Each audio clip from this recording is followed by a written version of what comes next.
Hi, I'm Eric Barsness, Conservation Agronomist with the Natural Resources Conservation Service, and I have a few quick modifications I can show you to a handheld soil sampling probe.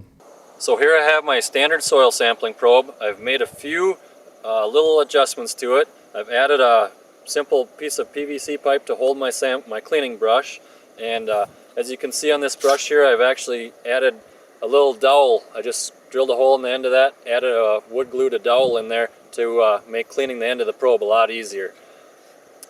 That just gets stored right on there, and I've also added a couple small things. Might be hard to see, but I've got a couple marks there, and that's strategically placed right at 6 inches, and that's exactly the depth I need to take for my immobile nutrients, the phosphorus, potassium, things like that, right at 6 inches. I also made a small mark up here, so when I do a deep sample, I can take the top 6 inches and put that in a bucket. So depending on my sampling needs, if I'm just sampling for P and K, immobile nutrients, I can only go that deep.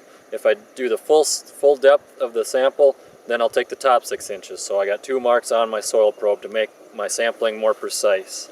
I added a brush holder on here. I just took a piece of PVC pipe, one exactly the size of the brush, and I just used some zip ties and zip tied it onto the handle there to hold my brush. When I'm sampling, I'll have my probe upside down, pull the brush very simply, clean out the end of that, and move on to take the next sample. Some people will just put the brush in the handle, but for the most part when you're sampling and you go to cleaning this out, the handle's down, the brush is down there and the handle's not very handy. So I put the brush holder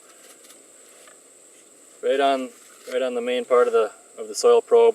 So when I go to clean the tube out, I have it right there and handy. I also left this thing so it slides a little bit, so when I'm taking a 0 to 6 inch sample, I can leave it down here at the end. If I need to go deeper into the soil profile, I can slide that whole brush holder up there, allow myself to get a lot more of the probe deeper into the soil.